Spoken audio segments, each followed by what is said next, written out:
ja vaatame, kuidas see kõik toimima hakkab. Jagan siis niimoodi. Natukene aega, tehnika on natukene aeglane. Nii, aga mul on selline austav ülesanne siis rääkida teile siis sellest, et sundida me lapsi ei saa. Täiskasvanuid ka tegelikult ei saa. Et sundida me jah, kedagi ei saa midagi tegema, sellepärast et sund kui selline tekitab juba oma olemuselt kohe vastupanu. Ehk siis me saame suunata. Me saame suunata nii lapsi kui ka täiskasvanuid. Eelkõige me täna keskendume lastele, kuna mina olen nagu Kaja ja Tiina ütlesid, et mina olen haridusasutustele siis spetsialiseerunud toitumisnõustaja. Ma olen ka toitumisterapeut ja ma tegelen väga palju ka koolitamistega. Lisaks hästi põnev asi minu elus on see, et ma ainult ei räägi, vaid ma tegelikult ka tean juba täna natuke rohkem, mis köögis ka toimub. Ehk siis olen õppiv kokk. Ehk siis olen kokaõpilane esimest aastat. On väga raske väljakutse, aga ma olen järjekindel ja ma saan kindlasti sellega hakkama. Ja miks ma seda teengi sellepärast, et kui ma koolitan ja nõustan, et ma tõesti ainult ei räägiks, vaid ma ka teaks tegelikult, mis on võimalik ja mis ei ole võimalik. Aga see selleks minu taustast. Millest me täna räägime? Väga kuum teema endiselt, kuigi hakkas juba kehtima eelmise aasta septembris, on toitlustusmäärus, mis siis kehtib nüüd haridusasutustele ja sinna lisaks ka veel laagritele. Ja sinna selle määruse alla kuuluvad ka veel lisaks siis koolidele, lasteaedadele, laagritele, ka erahoiud, mida ennem ei olnud selle määruse all üldse. Ja miks seda määrust või miks seda toitlustusmäärust üldse muudeti ja mida muudeti? Et ma proovin selle lühikese võiks öelda tegelikult, et kui ma räägin kokkadele, siis meil on pea et tervepäevased või vähemasti 3-tunnised need koolitused, ehk siis andke mulle tõesti südamest andeks, kui kõigi küsimused ei saa siin vastuseid. Aga nagu Tiina ütles ka, et eks me vaatame, mis nende küsimustega me hiljem teeme. Et minu eesmärk on see, et saate ikkagi selle info, mida te siia otsima tulite, nii palju, kui see on võimalik minu võimuses. Ehk siis miks muudeti? Alustame pigem sellest pihta. Et miks muudeti seda määrust? Just sellepärast, et erinev statistika näitab, et pea 40% kõigist surmadest Eestis on seostatavad muudetava riskikäitumisega. Ja kui need toodi välja, et mis need muudetavad riskikäitumised on, siis kõige esimesel kohal sellest oli tasakaalustamata toitumine. Ehk siis pea 20% nendest kõigist surmadest, millest siin eespool juttu oli, on tegelikult seotud sellega, et kuidas me sööme. Sealt edasi tulevad juba suitsetamine, alkohol ja mis ka väga oluline siin on välja toodud, on see vähene liikumine. Ehk siis liikumine ja söömine, aga pearõhk siis just söömisel. Et ka seetõttu seda määrust muudeti, et varasem määrus oli aastast 2008, väga kaua aega tagasi. Paljud asjad toitumismaailmas, nagu ka mujal maailmas, muutuvad välgukiirusel, ehk siis 2008 on juba tõeline dinosauruste maa ja kõik see toitumise lugu oli absoluutselt teistmoodi. Et see oligi normaalne, kui iga toidu juures oli varasemalt magustoit, et see oli kuidagi tavaks saanud. Ja et see magustoit oligi magustatud näiteks valge suhkruga, et täna seda enam ei ole. Täna on õnneks valikuid juba palju rohkem. Et miks veel seda muudeti, et see sama tasakaalustamata toitumine, et kuhu see tasakaalustamata toitumine on meid tegelikult viinud, et Tervise Arengu Instituudi andmetel, kus ongi uuring läbi viidud, natuke statistikat ka, uskuge mind, palju ei tule, see on ainuke slaid. Et Tervise Arengu Instituudi andmetel on Eesti õpilased esimeses klassis juba, nagu näete siin 28%, ehk siis iga 4. õpilane on kimpus liigse kehakaaluga. ja see on selline, see liigse kehakaaluga kimpusolek on pigem võib-olla selline esteetiline pool või sihuke nagu väljapoole, eks ju, ainult paistab, et noh, on natukene trullakam. Aga üks õpilane 8 ehk siis 12% on rasvunud ja see on juba keha, selles mõttes see on juba terviseprobleem, et rasvumine ei ole enam see, et ta on natukene pontsakas ja võib-olla ei jõua nii palju teistega kaasa liikuda ja muu lugu, et see on juba tema tervist kahjustav, see rasvumine. 4. klassis on need numbrid veel kõrgemad ja 9. klassis sihuke esimese klassi tasemele jäävad. Et kui varasemalt räägiti ka seda, et paks laps, ilus laps, siis tegelikult selle taga paks laps, ilus laps on enamikul juhtudel, nagu siin ka näete, on tegelikult juba raske terviseprobleem. Ja see raske terviseprobleem kasvab ajaga, mida vanemaks see inimene saab. Ja sama trendi ehk siis seda või ülekaalu ja rasvumist on näha ka täiskasvanu eas. Ehk siis, kui varasemalt räägiti, et laps kasvab sellest kaalust välja ja ta hakkab liigutama rohkem ja kõik muu lugu, siis uskuge mind, täna näitavad uuringud, et see väga ei muutu. Ehk siis sinu toitumisharjumused, liikumisharjumused saavad paljuski tegelikult selle alustala või sellise aluse siis, kui sa oled veel väike, kui sa oled veel laps. Siis ennem, kui me jõuame veel selleni, et mis siis täpsemalt muudeti, on ka see, et miks seda muudeti, on sellepärast, et 80% meie kehakaalu mõjutavatest faktoritest ja tervist mõjutavatest faktoritest on seotud toiduga. Ja mis see tähendab? See tähendab seda, et me oleme harjunud, uskuge mind, tõesti oleme harjunud sööma liigselt kiiresti imenduvaid süsivesikuid. Siia alla kuuluvad kõik need lisatud suhkrud, kõik rafineeritud teraviljad, kui me räägime saiast, jah, tõesti näen veel endiselt, et ka haridusasutuste menüüs lastele pakutakse täiesti tavalist nisujahust saia. On kohukesi ehk siis need lisatud suhkrutega toidu ja see on kiiresti imenduv süsivesik. On kohukesi, on erinevaid hommikusöögikrõbinaid, kus ei ole muud, kui ongi rafineeritud teravili koos suhkruga. Et liigselt kiiresti imenduvad süsivesikud on endiselt ja väga suures osakaalus meie laual. On erinevaid glükoosi, fruktoosi siirupeid ehk siis kohti, kust me ei oskagi võib-olla ise näha niimoodi, aga on toiduained, eriti veel valmistoidust, kui me räägime, on need glükoosi, fruktoosi siirup, et nad on veel erinevate nimedega, need suhkrud, et siin on dekstroos, isoglükoos, maltodekstriin, uskuge mind, suhkrutel kui sellistel on üle 100 nime. Ja kõiki neid selgeks õppida me ei jõua sellega kaasas käia. Meie toidus on ka sünteetilised lisaained, mida varasemalt üldse nii palju ei olnud. Näiteks maitse tugevdaja E621. Ehk siis see on see, mis toob neid maitseid veel rohkem esile. Ehk siis mida rohkem me sööme maitse tugevdajatega, ehk siis tugevate maitsetega toite, kus on seesama maitse tugevdaja sees, seda rohkem me tahame soola, seda rohkem me tahame, et sellel toidul oleks midagi sellist, et ma tunnen ka toidu maitset. Sellepärast, et me oleme harjunud nende tugevate maitsetega. Stabilisaatorid. Ja stabilisaatoreid on ka hulganisti. Siin on mul välja toodud E471. Vaadake, kui te koju lähete või kui see loeng ka lõpeb või siin ka vahepeal, et keegi istuma ei pea, selles mõttes, et liikumine on igati tervist toetav. Et see stabilisaator E471 on pealt igal pool ja tema oli tegelikult algselt välja töötatud üldse selle jaoks, et broileritel lihasmassi tõsta. Täna on ta meie igapäevatoidu sees. Meil on veel nitriteid, meil on toiduvärve, seal on veel terve hulk neid lisaaineid, mis meie kehakaalu mõjutavad. Meil on liiga suur loomse toidu osakaal, keskmine eestlane sööb kuskil 70 kilo liha aastas, kuigi tervist toetav kogus on 20–30 kilogrammi aastas. Et me oleme siin tõelised meistrid. Ja meil on sealt, mis tähendab ka seda, et meil on väga palju sealt võimalik alla tulla, et meie tervis oleks parem.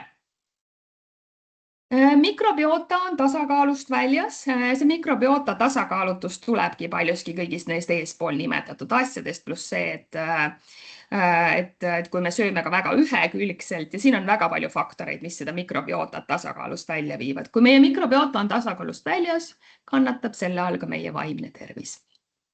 Ja ainult 20% on siis mõjutatud siis keskkonnast ja elustiilist. Siin mul ka mõned näited toodud, et ongi vähene liikumine, on stress, vaimse tervise probleemid. Kindlasti mängib rolli ebapiisav kogus und ja palju helendavaid ekraane. Just oli kooli vaheaeg ja täna on ju tegelikult väga ilusad ilmad juba õues. Aga uskuge mind, paljud tegijamad olid kindlasti need lapsed, kes läksid kooli nädala pärast peale või nädal peale vaheajal olemist ja teadsid, et ma olin 10. levelil mingisuguses arvutimängus. Ja see, kes ütles, võib-olla ma käisin emaga, isaga metsas jalutamas, võib-olla see isegi nagu ei kõneta enam kedagi, aga tõesti, et kuuled, et ma olen nüüd mingisugusel levelil juba kuskil ja sa oled terve ööd ja päevad lihtsalt mänginud ja panustanud sinna selle, mis on ka muidugi hea, et lastel on eesmärgid, aga tegelikult peaks rohkem liikuma, rohkem magama ja palju vähem olema neid helendavaid ekraane. Nii, aga mis siis muutus? Ehk siis alustame numbritega. Alguses mõtlesin, ma seda slaidi üldse ei pane, aga kui ma nägin, mis edastati mulle palju küsimusi selle kohta, et mis siis tegelikult muutus seoses selle uue määrusega, uue toitlustusmäärusega. Siis taustaks nii palju ütlen, et päris suurel hulgal haridusasutustest tegelikult enam ei muutunudki mitte midagi. Sest nii mõnedki toitlustajad vaatasid juba täna väga palju ettepoole. Ehk siis neid muudatusi on vaikselt sisse viima hakatud juba aastaid tagasi. Ja need, kes olid nii nutikad ja hakkasid ettenägevalt neid muudatusi juba aastaid tagasi vaikselt, hästi vaikselt sisse viima, on täna palju paremas seisus. Mitte, et ma ei ütle, et need, kes seda tegema ei hakanud, on nüüd tohutult halvas seisus. Ei, üldse mitte. Nad on lihtsalt rohkem suuremate väljakutsete ees. Aga kõigega saab hakkama, kui seda väga tahab. Et mis siis muutus? Ma olen toonud siia sisse nüüd näiteks, et on varasem määrus ja nüüd see teisel pool siis, et mis muutus siis 1. septembrist 2025. Toiduenergiaid muudeti, nagu te siin näete, et neid vähendati natukene, mitte küll oluliselt. Mõnes kohas ka tõsteti, et näiteks koolilõuna puhul on siin päris oluliselt seda lõpunumbrit tõstetud ja seetõttu just, et on olemas ka spordikallakuga klasse koole. Ka koolieine puhul on natuke tõstetud, aga need on tõesti sellised pigem väiksed numbrid. Lasteaias neid numbreid vähendati. Süsivesikute numbrid on nüüd kõigile ühtsed, on lasteaias, koolis, ehk siis kõigile, kes on üle 2-aastased, on need 45–60%. Mul on siin kirjas küll, et kooli puhul ei ole see sätestatud. Koolide puhul kaotati ära need makrotoitainete nõuded, aga see ei tähenda seda, et nad neid menüüd siis esitledes või menüüd koostades jälgima ei peaks. Ikkagi peavad. Suhkrud tunduvalt, need numbrid on nüüd küll muutunud ja see on tekitanudki sellist furoori, et mis siis nüüd saab, kui sõimerühmas ei saagi enam 23 grammi suhkrut lasteaiapäeva jooksul. Et nüüd on toodud, kui ennem oli sõimerühm, aiarühm, siis nüüd on 2–3-aastased, on üle 3-aastased ja kõik siis, kes on alla 2-aastased, nendel siis lisatud suhkrude number on täiesti 0. Või selles mõttes, lisatud suhkrud ei tohi neil olla. Siin need numbrid toodud teile. Rasvade puhul ka ühtlustati neid numbreid, et ei ole enam erinevaid vanusegruppe, et kõigil on see 25–40%. Siin tõsteti rasvade kogust seda lõpunumbrit just seetõttu, et kasutada rohkem kvaliteetseid rasvasid. Valkude osakaal 10–20%, varasemalt oli see 15% ja siin ka selle klausliga, et tegelikult peaks rohkem sisse tooma lastele taimseid valke. Ehk siis taimse toidu osakaal peaks olema tunduvalt suurem, kui ta oli siiani. Kui ma ütlesin ennem, et koolis lasteaias või koolis ei sätestatud enam neid makrotoitaineid kui selliseid, aga kui pakutakse taimetoitu, ehk siis taimetoidupäevad on. Et kui pakutakse taimetoitu, siis kooli puhul on see küll nüüd kirjas, et vähemalt 15% valkudest peab olema tagatud. See on kindel. Lisatud sool. Nagu te näete, siis varasemas määruses, uskuge mind, otsisin, sellist kohta ei olnud. Ehk siis lisatud soola kohta varasemalt ei olnud mitte mingisugust numbrit. Täna on see paika pandud ja seda täitsa asja pärast.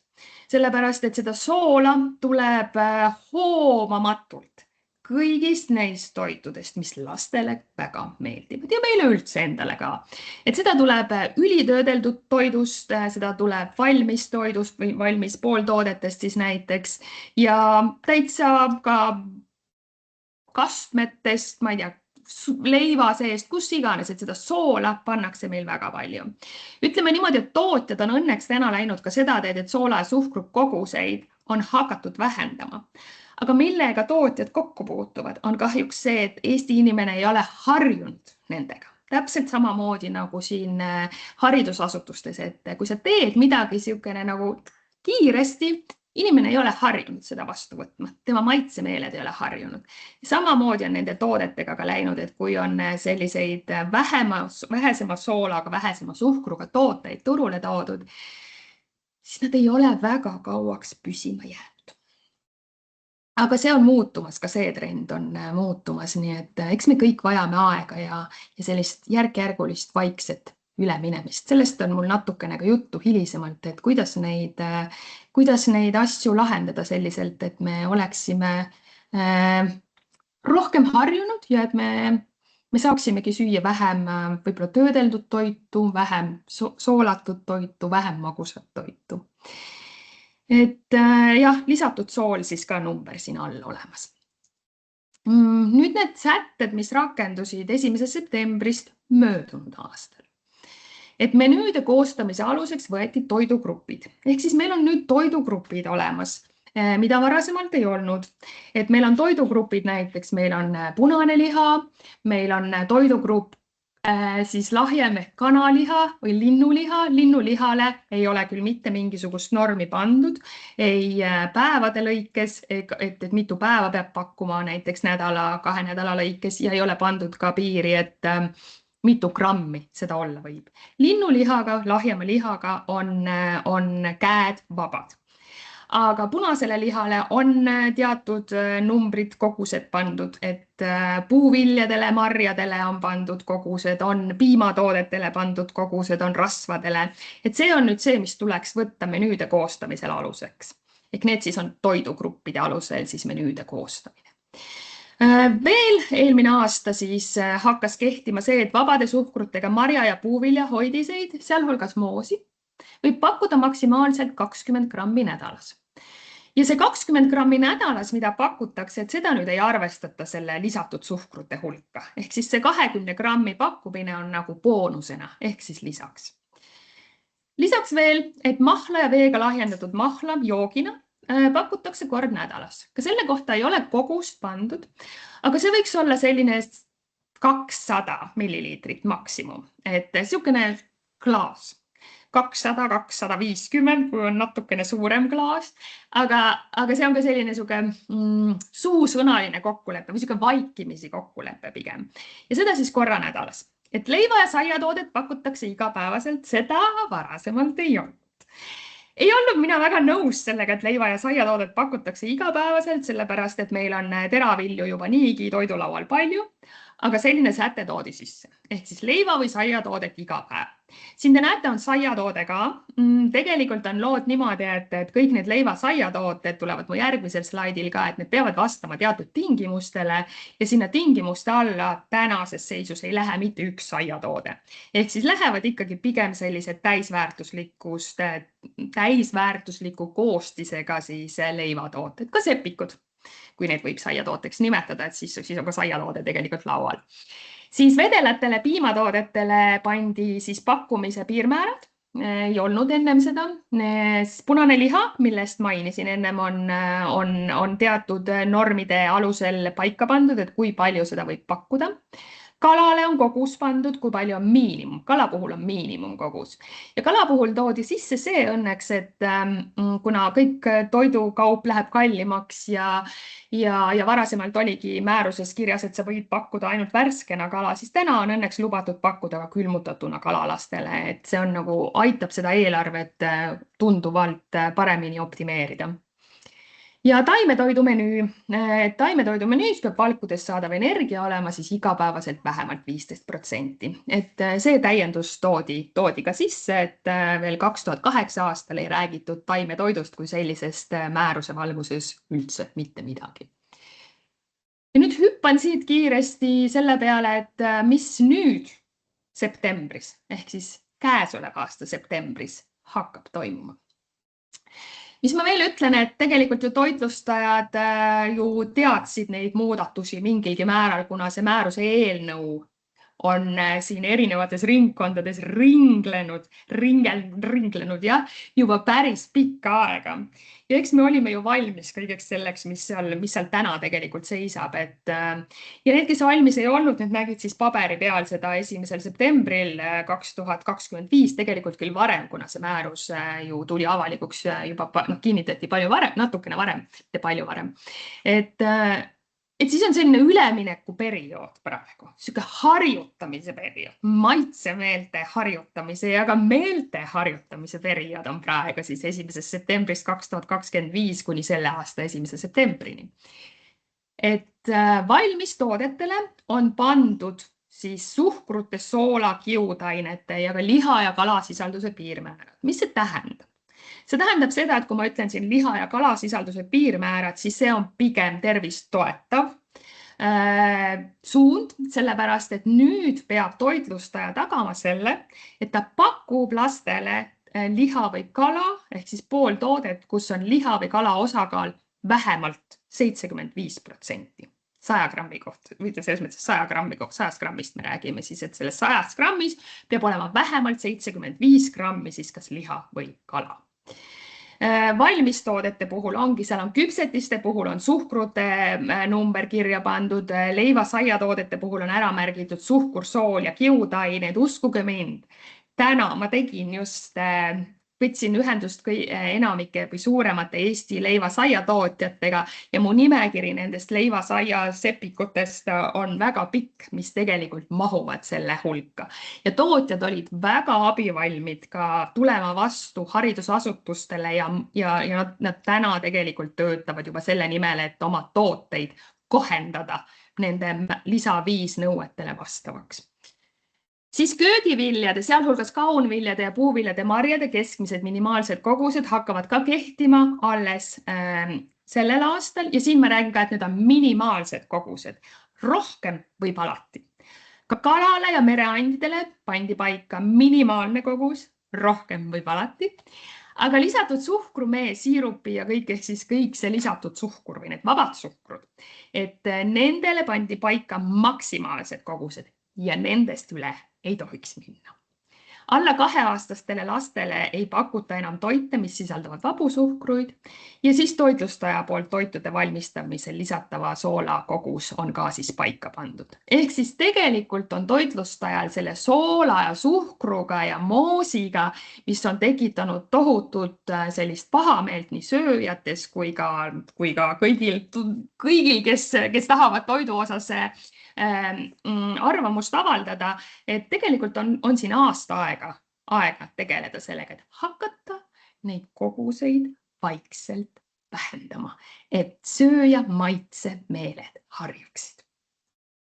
Siin on need sätted, see on täitsa Riigi Teatajas kättesaadav infomat või materjal, dokument, kui niimoodi võib öelda, et siin on kõik siis ära toodud, et lihtsalt teile näiteks, et kui kellelgi on huvi, et siis ta saab tegelikult Riigi Teatajast siis määruse lisa 5 alt kõik selle info kätte, et millele siis need valmistooted peavad vastama.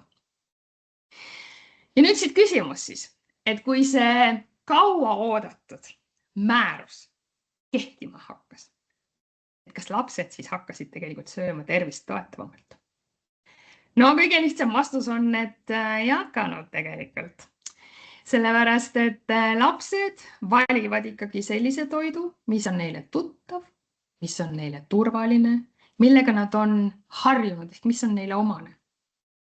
Ja suure tõenäosusega võiks öelda, et selliseid uuemaid valikuid või uuendusi ja neid toite, mida nad valivad, et suurema tõenäosusega nad valivadki neid siis, kui keegi juba ees selle valib, kui keegi seda ees võib-olla kiidab, kui neid kaasatakse ka selle muutuste protsessi, ehk siis neile seletatakse, mis ja miks ja mis toit see on, neid ei sunnita, neid ei survestata. Et kas siis eelneb sellele selgitus või see selgitus toimub siis kogu selle protsessi käigus. Ja me peaksime olema ka valmis selleks tegelikult, et iga ei on täiesti normaalne. See ei tähenda seda, et neid muutusi ei tule mõne aja pärast või et seda toitu ei hakata proovima mõne aja pärast. Et ei tasu siin kohe öelda, et lapsed ei söö mitte midagi või et lapsed ei söö kala, sellepärast et nad ütlesid, et üks päev ei. Ei, tegelikult see nii ei ole. Et anname ka neile aega atra seada või et anname ka neile aega harjuda uute toitudega, uue toidu võib-olla välimusega, võib-olla selle lõhnaga, et need on kõik sellised faktorid, mis mängivad hästi suurt rolli. Et see selgitus ja teavitustöö on hästi olulised, et need on kõige suuremad väljakutsed tegelikult, millega puutuvad täna kokku nii toitlustajad, nii haridusasutustes kui ka lapsevanemad kodus ja mitte ainult lapsevanemad, kõik laste lähedased ka. Ja miks see niimoodi on, et miks me selliste suurte väljakutsete ees oleme, ongi tegelikult sellepärast, et puudub selline asi nagu toitumisõpetus. Ja kui sa küsid kooli juhtidelt, et kui palju teil on seda toitumisõpetust, siis nad ütlevad, et toitumisõpetus on täitsa olemas. Aga no keegi ei süvene seda, et kui palju seda on ja kas see on tegelikult piisav. Et lastele ei räägita väiksest peale juba, et järjepidevalt, see järjepidevus on siin see võtmesõna, et kui järjepidevalt juba lasteaiast alustada seda rääkimist ja seda selgitamist, et mis on see tasakaalustatud ja mis on tema tervist toetav toitumine, et siis ei oleks meil täna neid väljakutseid. Veel väljakutse, et elanikkonna, aga tegelikult üleüldiselt kogu elanikkonna toitumisharjumused on pigem nigelad, kui nii võib öelda, et me sööme puu- ja köögivilju vähe, marju veel vähe, täisteratoodetele, pannakse rõhku, aga mitte piisavalt. Kala süüakse võib-olla siuke nii ja naa vahel harva, tuunikala konservis satub võib-olla tihedamini toidulauale. Et pähkleid ja seemneid, neid kas siis süüakse liialdatult või neid ei sööda üldse. Ja just see, et kõik tarbitaksegi rohkem just neid toite, mis on toitainerikkad, et me ei ole ju toiduenergia vaeguses me ei ole, et me oleme pigem et meie keha ei saa piisavalt nagu toitaine rikast toitu, et me saame toiduenergia rikast toitu, et siit ka vahe.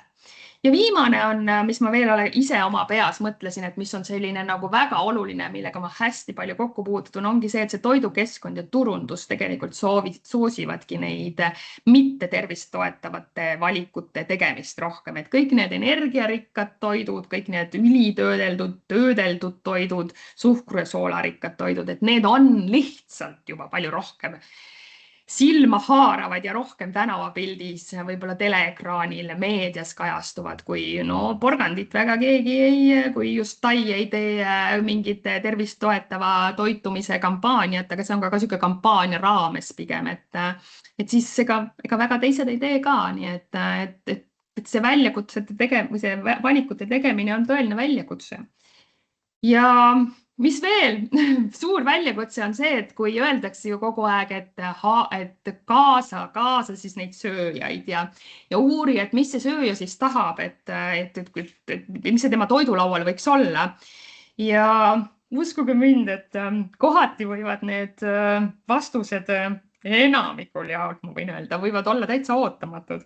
Et siin üks väga ilmekas näide, ma ei tea, mõned on seda vast näinud, aga siis vaatame veel kiirelt, et niisugune väga hea näide, et kuula, mida sööja tahab ja siis proovi see asi kõik sinna potti panna ja talle söödavaks teha. Et siit panen selle käima teile kohe. Tule vaatame, teeme õpilastele. Hääsa. Teeme. Porgandite lapsed ei söö. Kartulit ei söö, liha ei söö, sibulat ei söö. Ja makaronidest on koppees. Paneme natuke soola ka. Nii. Aga arvesta, et palju ei tohi panna. 3 teraviili. Pane 4. Üks aitab üle läks. Ei väidi hästi. Nii. Aga teeme siis selle supi apetiivseks ka ja paneme lõppviimistlust põhimõtteliselt. Paneme lõppviimistlust. Jah. Oi, nii ilus. Ja sööma! No vot, proovi sa siis see toit teha selliselt, et sealt seda toiduenergiat ja toiteväärtust sellel toidul ka oleks. Aga kuulatakse, mis sööja soovib. Mul õelaps helistas mulle selle peale ja ütles, et tead, mina küll sööks seda suppi päris hea meelega. Siis ma ütlesin, okei, 7. Sämmi. Mine küsi koolist seda suppi omale. Et nii palju, natukene sihukest absurdsust, see on tõesti absurdsuseni viinud kahjuks, aga nii see on, et enam ei teagi tegelikult, mida sinna potti panna ja mida need sööjad siis täpselt tahavad. Siit edasi minnes aga nii palju, et tegelikult kui me nagu seda suuremat pilti vaatame, siis ainuüksi see toit taldrikul või see toit, mis jõuab taldrikule lapsele, on tegelikult väga väike osa kogu sellest suurest süsteemist, et see täiskasvanute roll siin juures on väga oluline. Et kokk üksinda võib kas või pea peal seal köögis seista, aga kui keegi ikka tuleb söömisruumi täiskasvanutestki või kas või arvamusliidritest ja annab mingisuguse hinnangu kas toidu lõhnale või toidu välimusele või üleüldse sellele toiduainele, et siis uskuge mind, et ega suurem tõenäosus on see, et see toit jääbki söömata. Ehk siis täiskasvanu roll siin kohal ka kodus on see, et me ei anna hinnanguid toidule, me ei arvusta mitte kunagi toitu, ükskõik, mis minu peas seal toimuda võib. Et me sööme alati koos, nii palju kui võimalik, kui me oleme kodus koos ja kui ei olegi võimalik, siis võta endale vähemalt eesmärgiks see, et lasteaias näiteks, et lasteaia personal siiski võiks süüa koos. Palju puutun kokku ka sellega, et öeldakse, et aga et lasteaia või personal peab ise maksma ja kui kõik võib-olla ei soovi selle toidu eest maksta, alati võib-olla ei ole võimalik. See vähemalt istu söögilauas koos lastega. Ja selles mõttes seega, kui sa seal oled nendega ja suhtled nendega, et ka see, ei pruugigi alati tähele panna, et sa võib-olla ei söö sa seal. Mis veel on täiskasvanu roll? Täiskasvanu roll on see, et pakutakse lapsele erinevaid võimalusi. Ehk siis, kui täna ta võib-olla seda kala ei söö, võib-olla pakume seda kala mõne aja pärast uuesti, aga me ei jäta seda sellepärast välja, et ta siin 1, 2, 5 või 25 korda ei söönud, sest kui ta neid erinevaid võimalusi ei saa, siis ta ei tea ka, millised võimalused on olemas. Ja alati tasub ka see läbi mõelda, et kas ma ise tegelikult söön nii, nagu ma tahan, et laps sööks. Meil on lastele väga suured nõudmised. Me tahame, et nad söövad tervist toetavalt. Me tahame, et nad söövad kaunvilju. Me tahame, et nad, joovad piisavalt vedelikku. Ja siis mis me ise teeme? Vaadake enda peale. Et me oleme neile väga suureks eeskujuks. Et oluline veel siit lisaks sellele, et see täiskasvanu roll on see, et milline on see toidu maitse, milline on see toidu tekstuur, milline on toidu välimus.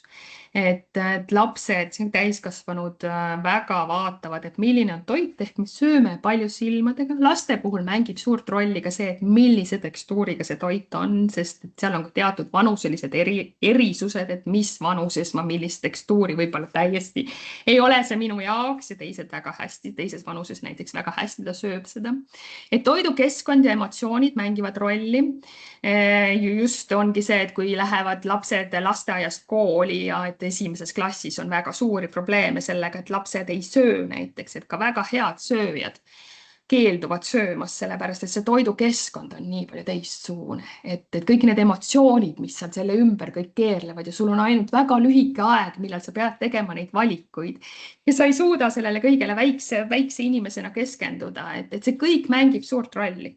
Et ei ole alati ainult selles, et kokk võib-olla ei teinud head toitu või kokk ei teinud mitte head toitu, vaid kokk ei teinud ootustele vastavat toitu. Ja siis see maitsemeelte koht ka, et maitsemeeled vajavad harjumiseks järjepidev, ma vain selle teadlikult ärritamist, sest see on juba ärritamine. Ja see peab olema järjepidev. Ehk siis, et kui ma täna võtan soola näiteks või suhkrut natuke vähemaks või et ma teen nagu rohkem maitsekamaks ka toidu, et ka see maitsekus võib vahel nagu see olla, et ei sobi, et siis see võtab aega ja see peab olema kogu aeg. See ei ole jah niimoodi, et ma ühe päeva teen nii, teise päeva lähen jälle sinna tagasi sama harjumuse juurde, mis ennem oli, aga hakka pigem hästi väikse kaupa seda tegema. Et mis öeldakse, et 8 nädalat järjepidevat harjutamist võiks juba meie maitsemeeli hakata muutma või nad peaksid tegelikult olema juba suuremalt jaolt harjunud selle uue olukorraga. Et sellepärast seda kõike tuleb arvesse võtta, ja seda see määrus on meiega pannud tegema, et me peame rohkem tegema mõtestatud tegevust. Ja selle teadlikkuse ja teavitustöö juurde veel, et kuidas seda teavitustööd teha, et sa pead kindlasti, et see on määrus ka, et see toit oleks söödav ja et lapsed tuleksid üldse sööma, et selle jaoks sa pead ka rääkima nende enda keeles, et seal on ka erinevaid valikuid, et kuidas sa saad nende enda keeles rääkida, et sotsiaalmeedia on kindlasti see koht, mida sa saad, kus sa saad postitada ja jagada kõike, et milline toit täna on ja see peab olema visuaalselt ilus ja inimesed tulevad sööma, tulevad kas või uudistama, et mis mul täna sööklas süüa on. Et võib-olla kokana või toitlustajana sul ei ole alati selle jaoks energiat, aga siis kaasa õpilasi. Kaasa neid vanemaid klasse näiteks, et lasteaias on see natuke keerulisem, et lasteaias siis kaasa lasteaiaõpetajaid näiteks ja et ka, et nad teaksid, et mis on toidu sees ja et nad oskavad lastele seda kõike seletada. Pluss see, et see korrapidajate asi on ka väga põnev, mis ma olen viimasel ajal, kui ma olen lasteaedades käinud, et siis ka, et tänaseks, kui mina olin väike, siis olid korrapidajad kui sellised, et ma ei tea, kuidas neid täna nimetatakse, aga ongi 1 või 2 last vastutavad selle eest, kes siis, ma ei tea, tulevadki ja räägivad seal alguses, et täna on meil söögiks see ja see ja see, et see on ka selline teadlikkus ja teavitustöö, et see ka suurendab seda tõenäosust, et lapsed hakkavad sööma või proovima. Ja kui on võimalik, siis saab ka kaasata väliseid jõude, et kui jääb oma õpilastest võib-olla puudu või tahad vaheldusrikkust, et siis mul on üks hea näide siit näiteks Lääne-Virumaalt. Veel üks siuke videoklipp, lühike küll, neid on siin mul veel peale seda üks, et siuke videoklipp, kus on kaasatud üks suunamudija, kes räägib siis ka sellest koolitoidust, et vaatame selle ka kiirelt.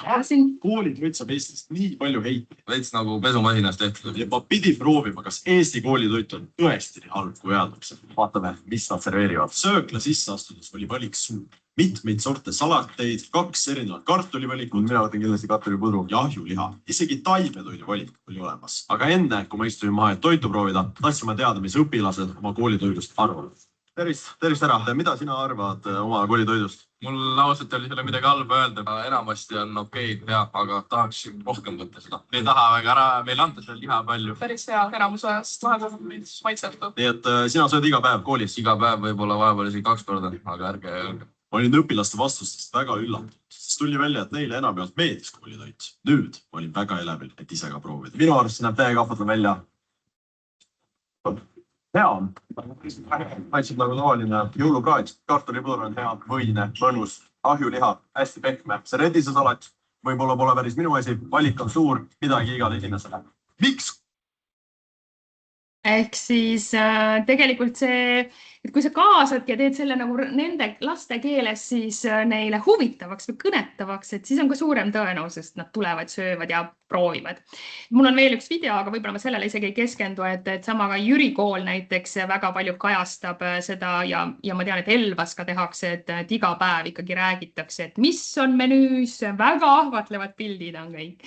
Siis mis veel on, Tervise Arengu Instituut on teinud ka enda poolt materjalid hea tava kohta ja olen siin kasutanud natukene siukest et mõni kool on küsinud ka, et äkki teeme nagu natukene suke lastesõbralikumaks selle või et see oleks nagu visuaalselt atraktiivsem, et siis AI on aidanud natukene seda atraktiivsemaks teha, et ka sellised asjad saab tegelikult üles panna siukse nagu kaasaegsema infomaterjalina kasutada siis söömiskohas, näiteks just koolis, et mis see tegelikult, et kus see tervis algab, et tegelikult algabki toidutaldrikust see tervis, et ja mis sa selle jaoks ise teha saad. Et sellised kohad. Alati on võimalik ka ise materjale luua, et ma olen loonud sellise infomaterjali ise, kus on ära toodud kõik määrusega seonduvad olulisemad aspektid ja selle materjali on ma tegelikult teinud haridusasutuste toitlustajale, kokale, aga olen julgustanud neid ka lapsevanematele seda jagama või siis mitte lapsevanematele jagama otseselt, aga ka siis lasteaedadesse või koolidesse siis üles riputama, et siis saavad koolides lugeda seda ka suuremad sööjad, näiteks ise personal ja tutvuda sellega, et mis on siis, see on niisugune inimkeeli on kirja pandud, et näiteks siit väga hästi loeb välja, et mis ka muutus on see, et lapsed saavad tunduvalt rohkem pastat süüa kui varasemalt, et uue määrusega pannakse paika see, et seletuskirjas küll pigem pannakse paika see, et pastat võib pakkuda nüüd lausa 2 korral nädalas. Ära on toodud mul siin materjalis ka see, mis ennem jäi mainimata, on see erivajadus toitlustamise järele, et kui varasemalt määrusega oli kirjas või nõue, et sa võisid küsida lapsevanema käest siis seda eritoitlustust kinnitavat või vajavat dokumenti arstilt, et siis tänases seisus enam seda nõuda ei või. Aga see selline eritoitlustus tervislikel põhjustel peaks olema siis kokkuleppe küsimus nii toitlustaja kui lapsevanema vahel. Ja kui toitlustaja ütleb, et ta tõesti ei saa pakkuda seda eritoitu, mida siis temalt palutakse, siis lapsevanem saab paluda ja toitlustaja peaks saama pakkuda seda võimalust, et see eritoit siis säilitatakse koolipäeva jooksul või lasteaiapäeva jooksul siis vastavates tingimustes. Ehk siis on see külmutuskapp või mis iganes muu koht, kus seda toitu hoidma peab. Ja et sellel lapsel peaks olema siis ka võimalus seda toitu, et ta saab seda toitu ka soojendada. Et selline muudatus viidi ka sisse siis selle uue määrusega. Uue määrusega viidi ka sisse see, et kõik lapsed, kellel on diabeet, et nendel peaks olema siis süsivesiku-rikas toit saadaval siis kogu selle tema siis kooli või lasteaiapäeva jooksul ja ta tegelikult peaks teadma siis, kust ta seda kätte saab. Et see võib olla kas mõni süsivesiku-rikas näiteks kuivatatud puuvili, see võib olla ka näiteks kuivatatud leib, et kuivatatud leib, miks? Sellepärast, et see kuivatatud leib on niimoodi, et see laps hakkab seda närima vaikselt ja need suhkrud väga kiiresti siis temale imenduvad ja seetõttu ta siis see veresuhkur ka tõuseb, et ta ei neela nagu kohe seda leiba alla, vaid et kui see on kuiv ja selline nagu võtab rohkem energiat, et sellepärast ma alati soovitan ka seda kuivatatud leiba, et kui ei ole näiteks kuivatatud puuviljad või mingid muid asju, mis te olete välja mõelnud. Siis selle uue määrusega seoses veel nendes materjalides on ära toodud kõik need kogused, et kui palju võib olla lihatooteid, piimatooteid, lisatavaid rasvu, köögid, kaunvilju, siis ka need joogid, kastmed, millised võib pakkuda, milliseid mitte pigem ja ka soola ja suhkrukogus on nendes materjalides väga selgesti välja toodud, et kui kellelgi on huvi, et siis saab kirjutada ja ta saab selle materjali omale, et hea meelega jagame. Ja ennem kui me kiirelt läheme siit järgmise slaidini, võib-olla võtamegi korra selle määruse koha nüüd kokku siit. Ja et kui on küsimusi, siis kuna ma ise ei näe seda chati, siis ma hea meelega nüüd kuulaks neid küsimusi, kui need on. Aitäh, Victoria. Ma vaatan, et küsimusi hetkel ei ole, kui keegi just väga kiiresti ei taha nobeda näppude vooruna küsida midagi. Sest palju küsimusi oligi seotud sellega, et kuna ma vaatasin läbi need küsimused, hästi tänulik olen, et neid küsimusi oli palju tegelikult. vaatasin need küsimused ka üle ja enamik küsimusi olidki, et noh, mis siis tegelikult muutus, ma loodan, et selle koha ma tegelikult katsin, et mis on see päevane toiduenergia oli seal ka kirjas, oligi, et soolad, suhkrud olid seal ja see teine pool, et kuidas me siis neid lapsi tegelikult ka sööma saame ja kõik see pool, et see tuleb nüüd alles, et neid küsimusi oli ka päris hulgim. Aga ma loodan, et kogu sellega, mis ma siin räägin, et ma olen ikkagi proovisin teie ootustele vastu tulla nii palju kui võimalik, et katta kõik need teemad kas või vähem mingilgi määral.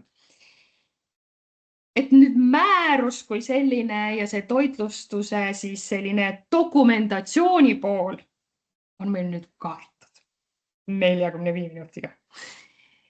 Ja siit me nüüd edasi läheme selle harjumuste kujunemise juurde ja harjumuste siis kujundamise juurde, no 2 erinevat asja. Et harjumuste kujunemise juures, kuna see ei ole loengu või tänase selle, ma ei saa öelda, et see on loeng, kuigi ma räägin siin üksinda. Aga te kuulate kõik, Victoria. Jah.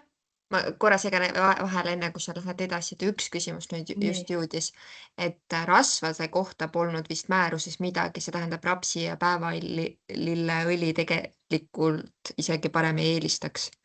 Sest, jah. Rasvade kohta selles mõttes, et enamik asju pean ütlema, see jäi mitte mainimata, ma väga põgusalt mainisin, et enamik asju tegelikult tulenevad hoopiski seletuskirjast. Ja seletuskiri on selle määruse lisaks siis. Ehk siis määruses on väga siukene minimaalselt kirjas infot. Enamik info tuleb seletuskirjast, mis on pea 26 ja rohkem veel lehekülge pikk. Seal on kõik siis seletus, mida tegelikult võiks, peaks ja peaks jälgima. Rasvade kohta, kui nii palju on, ka rasvad on toodud seletuskirjas, see kogus on ära toodud seletuskirjas, et kui palju see rasvu võib olla siis selle päeva jooksul või siis koolipäeva jooksul või lasteaiapäeva jooksul. Pluss on sisse toodud ka see, et ei tohi kasutada, Victoria, sul läks mikrofon peale.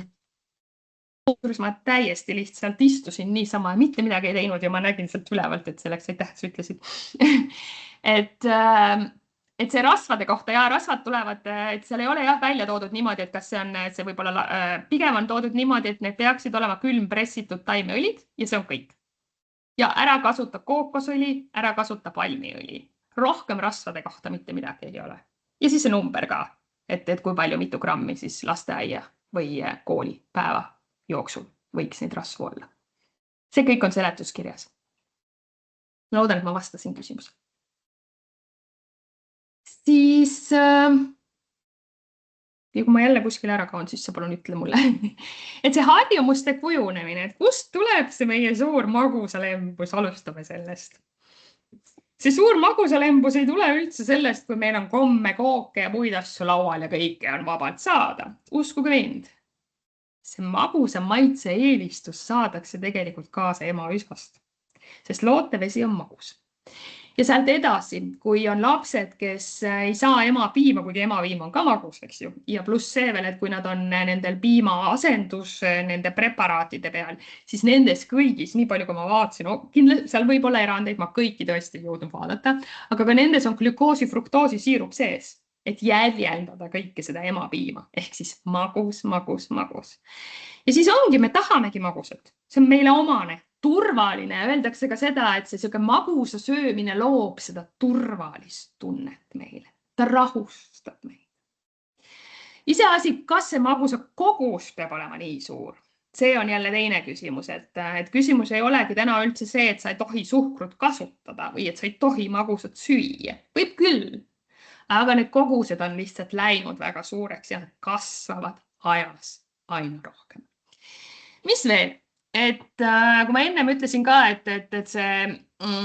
juba seal esimeses klassis olid lapsed rasvunud ja nad aina et see rasvumise protsent kasvas ja ülekaalulisuse protsent kasvas ja täiskasvanutel tegelikult see ei muutunudki, et see jäigi nii.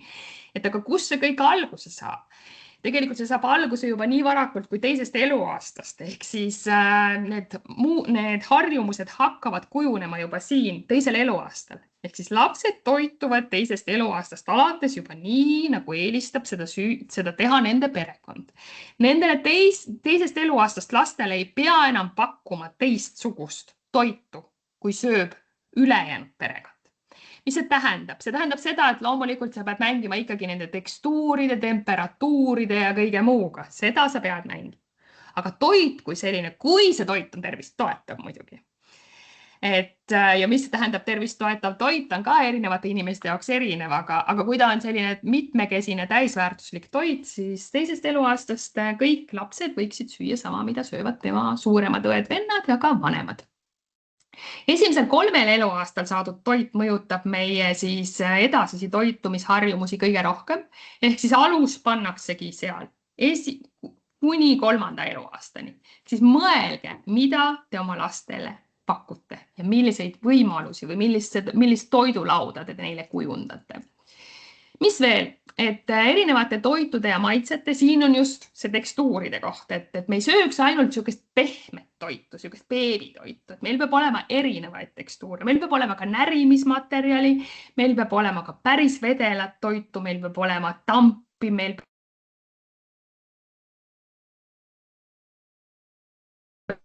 mängi hästi palju nende tekstuuridega. Õnneks ma märkasin, et mängi nendega ja kombineeri erinevad kombinatsioonid ka, et kui sul ongi näiteks ongi see püree, et sinna kõrvale alati paku ka seda, mis on näritav. Et see peaks olema ühel toidu taldrikul kõik, et see on hästi oluline. Ja väikelapsed on palju varmamad kõiki asju proovima, kui nad seda hilisemas eas teevad, et seal tekib selline tagasilangus jällegi natuke hilisemas eas. Ja valivad sööjad, et ongi, et kui on eelkooli iga, siis teate pea, et pooled neist ongi valivad. Ja siis me ütlemegi, lapsed ei söö mitte midagi, aga need on ealised iseärasused lihtsalt. Ja nendega peab hakkama saama, nendest peab üle saama. Vaadake, see on 2. kuni 6. eluaasta on see haripunkt, kus neil on selline vastumeelsuse ja selline võõristuse haripunkt. Et nii palju kujunemisest ja nüüd me jõuame kujundamiseni, et kes meie harjumusi siis kujundavad. No ikka see ümbritsev keskkond, kes muu, mis muu, et vanavanemad mängivad väga suurt rolli, sest vanavanemad tahavad väga, et lastel oleks kogu aeg kommi ja kooki laual, et see on lihtsalt nende viis oma armastust väljendada, nad teistmoodi lihtsalt ei oska.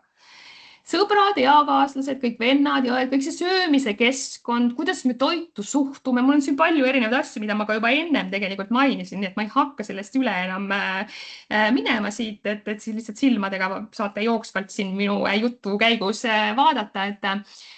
Aga mis on kõige olulisem? Kõige olulisem ongi see, et tegelikult, et kas ma ise ikkagi söön nii, nagu ma tahan, et minu laps sööks. Sest teate, lapsed... Nad võib-olla ei kuulagi nii palju. Uskuge mind, nad ei kuula tegelikult. Nad pigem vaatavad, mis sa teed. Nad on sellised väiksed käsnakesed, kes tõmbavad kõik selle enda sisse ja nad väga jälgivad, millega sa tegeled. Ja kui sina juba seal nokid mingisuguseid asju välja oma toidu sees, siis ta mõtleb ka, et aga miks mina neid huvitav niimoodi sööma pean. Et te vaadake oma tegusid, võib-olla isegi rohkem kui oma sõnasid. Aga sõnadega olge ka väga ettevaatlikud selle toidu teema juures.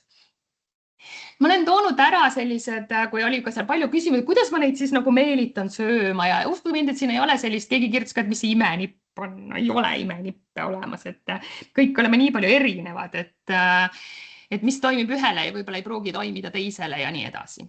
Et siin ma saan öelda, et mis on soodustavalt mõjuvad asjad ja mis on pärssivalt mõjuvad asjad, eks sina korjad siit endale selle, mis tundub, et sinu lapsele võib-olla võiks sobida või sulle endale ka sobida, et sulle peab endale see olema ka nagu mugav ikkagi. Et ühised söömised kindlasti soodustan, et see loob sellist turvalist keskkonda. Ühiste söömiste ajal ka me kunagi ei riidle, ei arvusta, ei ütle ka, et miks sa nii palju sööd või miks sa nii vähe sööd. Et pigem on selline, me ei keskendu sellele, me räägime muid asju, aga meil oleks vähemalt üks söömine päevas, kui võimalik. Ja kindlasti need nädalavahetused ka, et leia vähemalt nädalavahetusel kas üks hommik või üks õhtu, et saab ka koos süüa kogu perega, et selline traditsiooni loomine. Kokkulepped toimivad ka alati, aga sa pead olema ise jälle järjekindel. Lapsed on väga nutikad, tead, nad panevad sind väga hästi proovile. Ja see kokkulepe peab olema eriti tehtud just nende suhkrurikaste ja töödeldud või ülitöödeldud toitude osas. Kui ta teab, et reedeti meil ongi jäätise söömise õhtu, siis ta teab, mida oodata. See on talle turvaline. Kui ta ütleb, et kolmapäeval, mulle täna tundub, et on reede juba, et äkki me ikkagi nüüd sööks täna seda jäätist. Ei, reede on ikkagi 2 päeva pärast. Ja siis sa näitad ka seda kalendris, et sa ei ütle lihtsalt, jälle on ju, kuule, sa ei saa aru, eks ju. Pigem on see, et sa lähedki ja näitad kalendris talle seda, et reede on vaata siin on see jäätise söömispäev. See võib olla ka mingi muud kokkulepped. Ma olen lastele ka teinud, lapsed ise on neid kokkuleppeid, kui nad käivad nõustamisel. Siis ka, et sa mu käest küsid väga nutikalt, kas lapsevanematele ka kehtivad need nõuded. Absoluutselt kehtivad. Et siis on ka, et nad ise sõnastavad need kokkulepped. Et näiteks üks tüdruk ka, 10-aastane, sõnastas ise oma kokkuleppe oma vanematega, et ta võib süüa 10 kommi asemel järgmised nädalad, näiteks, ma ei mäleta, mitu nädalat oli 5 kommi. Ja see oli tema iseenda öeldud. Et sina ei pane temale seda suhu neid sõnu. Et kokkulepped. Siis positiivne meelestatus ja pingevaba õhkkond, et toidu suhtes ja pigem kas neutraalne või positiivne meelestatus võiks olla. Siis korduvalt lastele nende muutuste vajaduse ja olulisuse selgitamine, et sa räägid, miks neid asju tehakse ja mille jaoks neid tehakse. See on ka vajalik. Siis kannatlikkus, usu mind, ole kannatlik. Siin on tõeliselt vaja, ma ei tea, kuidas seda nimetatakse, eesli kannatuseks. Et 5-15 korda on siin ilus number, ära hakka endale kuskil kirja panema, et nüüd on 15. kord käes. Ta ikka ei tahtnud seda süüa. Ei, mõne lapse puhul võib see olla ka 23. kord, kui ta tegelikult sööma alles hakkab. Ja ka kõik väiksed ampsud loevad, aga ära siis nagu hüppa selle peale, kohe ära hakka kiitma, vaid lihtsalt okei, proovis natuke. Registreeri see endale, sest muidu see loob ka pingeid lapses. Sest iga kord, kui ta nüüd võib-olla võtab ampsu seda porgandit ja siis ta tahab seda kiitust, et tahame kiitust, uskuge mind, me tahame kiitust. Ma olen praegu kokaõpilane, ma tahan ka ikka, et meid kiidetakse ja märgatakse, mis ma teen. See on hirmus, ma küll proovin endale ka kogu aeg nagu sõnastada, et ma õpin enda jaoks ja mul ei ole võib-olla vaja välist seda kiitust, aga laste puhul on samamoodi. Tead, kui keegi ei märka seda, siis see tekitab siukest nagu nad ei näinudki, et ma võtsin ampsu seda porgandit. Ärge seostage seda millegiga. Siis julgustame maitsma uut toitu. Et pigem on see, et jäta neid uusi toite, võib-olla kõigepealt räägi, mis see on ja jäta neid lihtsalt siuke vabalt. Näiteks, kas hakategi sööma kõike seal laua peal või kas või see samad mingisugune vahepala, sa jäta see lihtsalt vabalt kuskile laua peale ja laps saab ise siis mööda minnes võib-olla proovida või kas ta nuusutabki võib-olla kas või. Ja reeglite selgitamine, et kui sa lood ka mingid reeglid kodus, siis selgita, miks need reeglid on ja mis need reeglid kaasa toovad ja mis toob ka reeglitest üle siis minemine või nende mitte siis nagu jälgimine, et mis see siis endaga kaasa toob, et lapsel on jällegi see turvalisuse tsoon olemas. Ja et sina täiskasvanuna tõesti ole siis oma suhtumise ja tegudega siin kõige suuremaks eeskujuks. Et need sellised soodustavalt mõjuvad faktorid. On ka pärssivalt mõjuvad faktorid, mis võivad kõik need soodustavad faktorid, sa oled nii palju vaeva näinud ja kõike teinud ja siis tulevad need pärssivalt mõjuvad faktorid, kas või üks nendestki ja kõik on algusest peale. Ehk siis käsud. Eriti kui on näiteks, siin on üks käsk mul välja toodud, et kui on kehva isuga laps näiteks, et mine võta ise ja söö. Et kui see laps on niigi kehva isuga, ta ei lähe kuskile ja ei söö ja ei võta ise mitte midagi. Et ikkagi istu võib-olla tema koos ja hakka ise sööma vaikselt ja küsi, et kas ma võin sulle ka pakkuda ja mingid muud sellised nagu siuksed kohad, et ära käse midagi. Kõrvalised asjad, et kõik kõrvalised tegevused, ka arvutid, telefonid, televiisorid, et isegi raamatu ajakirja lugemine laua ääres, et ei peaks olema, et söömine on söömine ikkagi. Teadmatus, kõik ühepajatoidud ja pajaroad on lapse jaoks hirmutavad. On küll, sest nad ei tea, mis seal sees on. Ja sellepärast, et mida rohkem nad teavad, mis nende toidus on, võib-olla alati see ka ei toimi, et võib-olla alguses vahel toimib ka see, et kui sa ei ütle tegelikult, mis seal on, et ma tegin just ise kodus selliseid kummikomme. Sest keegi siin porgandit, keegi teadis, et ta porgandit ei söö ja veel midagi ei söö. Ja siis ma tegin porgandist ja õunast ja pirnist kummikommid. Sõid kõik. Ja kui ma siis pärast ütlesin, et need on kummikommid, kus on porgand sees, siis ei olnud enam midagi öelda, sest kõigile väga meeldis. Et vahel on jah see teadmatus ka selline, kui see on teadlikult põhjustatud teadmatus nagu headel eesmärkidel, et siis see on täitsa omal kohal. Et kõige emotsionaalsed ja ebameeldivad teemad ei peaks kuuluma toidulaua juurde, et sundimine ei ole ka see koht, et kui see 20 minutit ta seal istub ja kui ta ei taha süüa, siis ärgu siis täna söögu. Et me ei halvusta toitumisega seotud tegevusi ja me ei kritiseeri ka midagi ja kedagi toidulauas ja me ei tee nägusid ja me ei häälitse, et ei tee vuhväh ja kõiki muid asju. Et see on meie roll, et need kindlasti mõjuvad pärssivalt. Siis mis veel siit edasi minnes, et küsitakse ka palju, et aga no kui ta täna nüüd ei söönud ja siis ta jääb ju nälga, eks ju. Et lastel on kaasa sündinud võime reguleerida oma siis söömist ehk siin ma räägingi tegelikult sellest näljatundest ehk siis toiduenergiast, et toiduenergia mõttes nad ennast nälga, kui ta on terve laps. Nälga ei jäta, et toitainevaegusesse ta võib jätta küll ennast, jah. See on see, kui mingit aega söövadki nad näiteks ainult võib-olla pastat. Aga uskuge mind, ka see periood läheb üks hetk üle, et nad loobuvad sellest, et siis mingi aja pärast tõesti võib tekkida see, et on see teatud toitainete puudus, aga toiduenergiad kui sellist, et nad on ikkagi nutikad. Et nad ennast päris nälga, toiduenergia nälga ei jäta.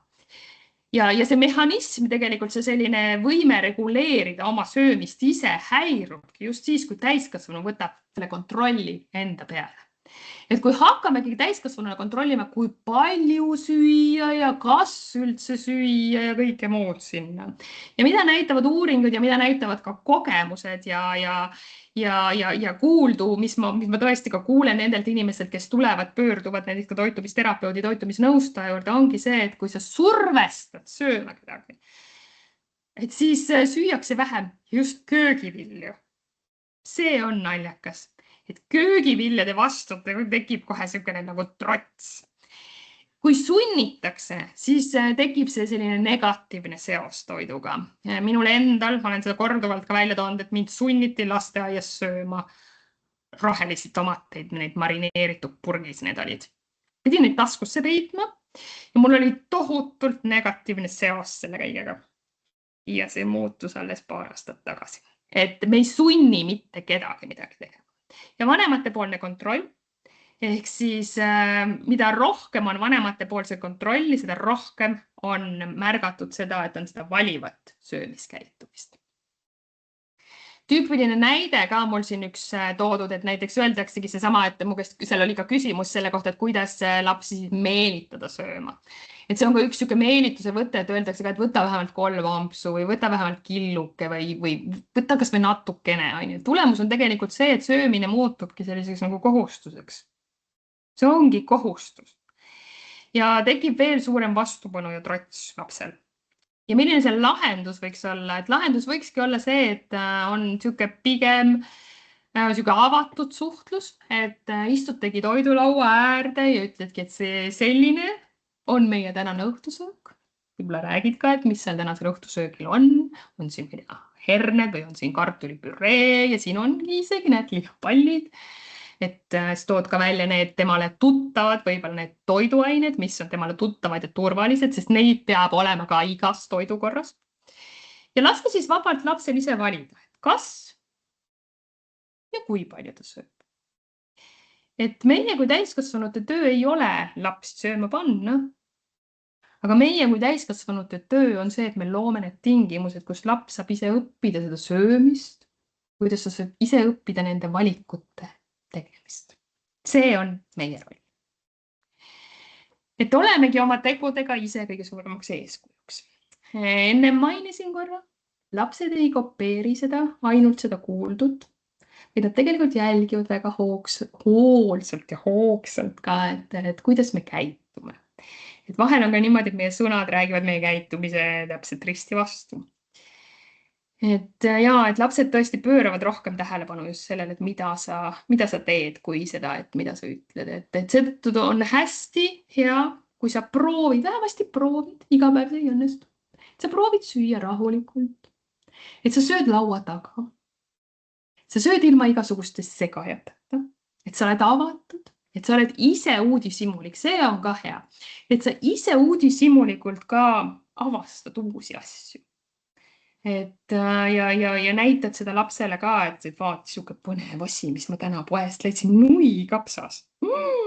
Ta nägi täna nii äge roheline, hele roheline välja ja ta nii mõnusalt krõmpsub ja on ülimagus, kui seda pikemat aega närima hakkame nüüd. Mis veel, et keskendu toitudele, mis toetavad pigem seda head enesetunnet ja tervist, et kui sa toodki neid rohkem oma toidulauale ja iga päev võib-olla kapis ei ole, ei krõpsud, ei ülitöödeldud toit, mis on ka vahel okei. Jah, see on okei, aga sa pead oskama teha endale siis paremaid valikuid lihtsalt, et milline see krõps on parem või milline see näiteks see gaseeritud jook on parem. Need on ka okei, aga proovi niimoodi, et neid oleks kodus ikkagi võimalikult vähe ja keskendu ise ka tegelikult neile asjadele, mis toetavad nii sinu tervist, kui sinu lapse, kui sinu perekonna tervist ja enesetunnet ka. Lõpeta söömine siis, kui kõht on täis. Jah. Täiskasvanu roll on küll see, et meie reguleerime laste portsjoneid ka, sest et kui keskendutakse suuresti neile lastele, kes ei söö midagi, siis on ka lapsi neid, kes söövad üle.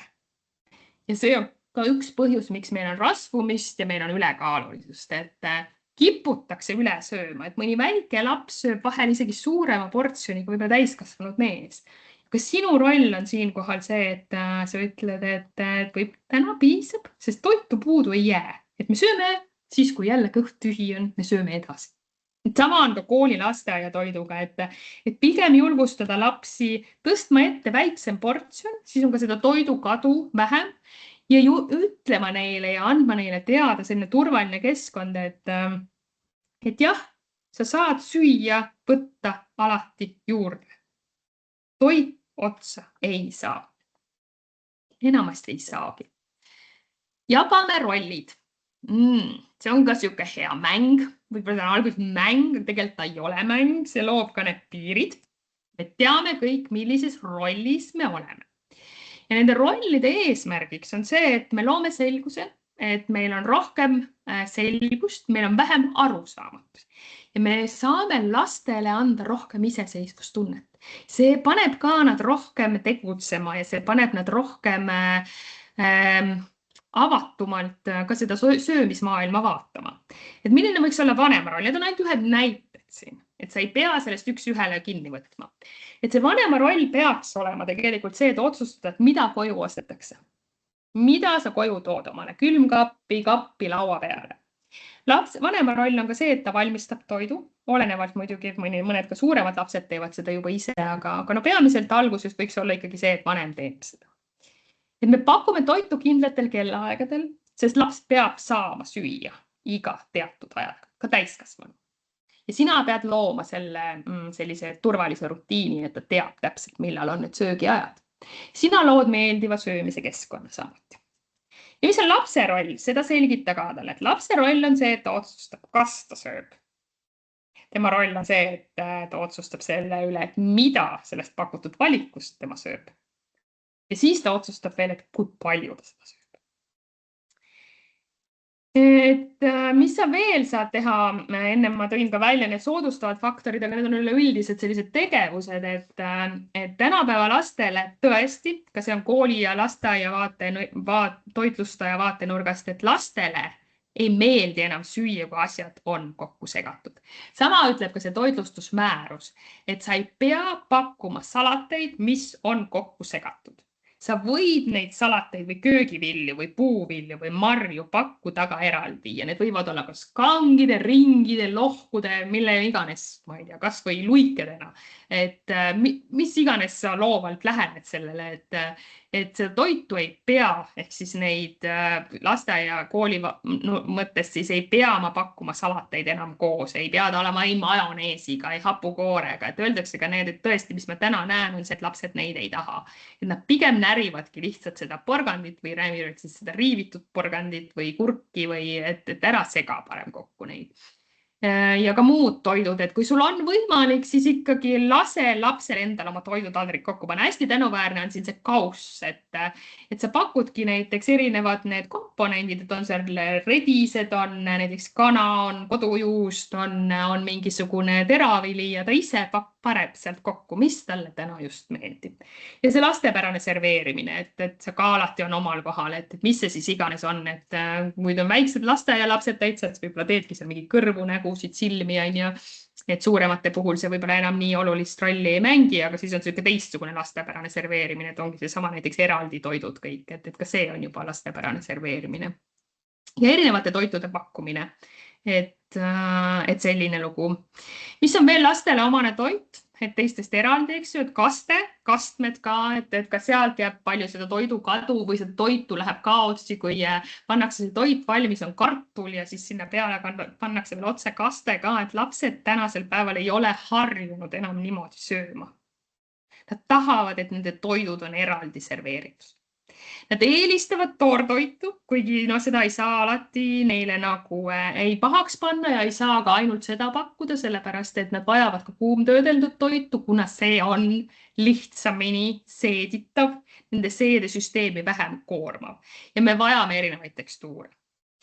Et toitude koostisosad eraldi serveerituna ja lapsed vajavad just põnevust ja huvi tekitamist. Et siin ongi see fruktodisain, erinevad kujundid, kõik muud lood. Et vanemate laste puhul võib olla mingid mängutehnikad, on ka erinevad värvi toitude päevad, on erinevate piirkondade toitude päevad. Lapsed reisivad ju palju ja nad tahavad võib-olla, ma tulin Mehhikost näiteks ja nüüd, et äkki siis lasteaias, lasteaias Mehhiko polnud võib-olla nüüd väga hea näide, et vürtsised toidud ei peaks võib-olla laste toidulaual olema, aga seal saab ka mängida nende vürtsidega, kes pakudki lihtsalt vähem vürtsist Mehhiko toitu. Ja need rahvuste riikide toidud, et lapsed tõesti reisivad ja nad ka teavad täna juba, mis on sushi, mis on, ma ei tea, pokekauss, nad on tõesti üllatavad, et see on ka hästi põnev maailm ja nad on nõus katsetama, et kui nad käisidki ema-isaga kuskil reisil, et võib-olla siis teeme näiteks koolis ka ühe sükse riigipäeva näiteks. Siin on need mõned näited, et kuidas seda toitu võiks siis serveerida, see on päris väikestele. Mis veel võib olla hea näide, see on ka pigem väikestele, et kui nad ei taha üldse süüa, et sa tõmbad ise siis neile näiteks kahvliga või nad ise tõmbavad selle kahvliga joone vahele erinevale toidule. Ja siis ütledki, et aga et vaata, et teed ettepaneku, et vähemalt selle osa näiteks siis sa sööd ära või tõmba ise kahvliga joon vahele, näita, millise osa sa oled nõus täna sööma. Aedvilju saab muu toidu sisse peita. Ennem tõin näite nende kummikommide näol, et lauale saad jätta ripakile erinevaid tervist toetavaid ampse ja et sa valmistad ette, et me oleme hästi ise ka sellised laisad, et kui mul on ikkagi see näiteks see kreip kapis, siis ta võibki sinna kappi vahel jääda, aga kui keegi ta ära koorib, siis uskuge mind, süüakse see näiteks palju parema meelega ära. Ja ise toidu kasvatamine, et siin on mul üks näide, näiteks mikrovõrsed ja ürdid, et siis lapsed ka vaatavad, kuidas toit kasvab ja on ka suurema tõenäosusega nõus seda sööma.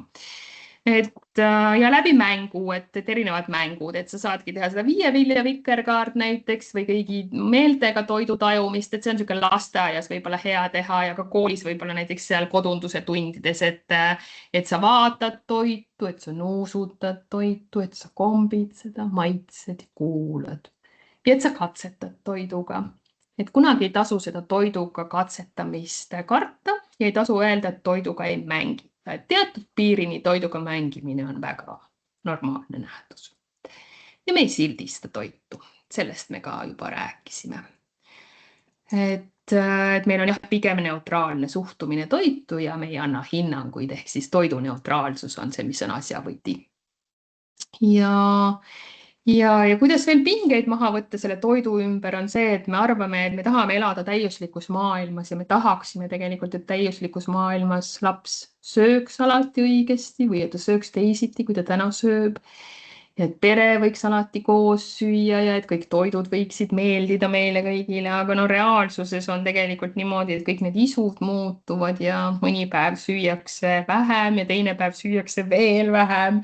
ja teine päev rohkem ja mõni päev on üldse niimoodi, et tõesti mitte ükskõik mismoodi sa teed ei sobi, et selle kõigega tuleb arvestada ja me ei keskendukski, et teie puhul ka, et me ei keskendukski sellele ühele päevale, ühele hetkele, vaid pigem vaata tervikut, et vaata pikemas perspektiivis ja keskendu nendele võib-olla õnnestumistele rohkem kui nendele, et mis ei läinud täna hästi, et toogi välja need, et mis täna hästi läks pigem, et ära ütlegi, et jälle sa ei söönud seda või seda, et pigem jah, teistpidi pigem.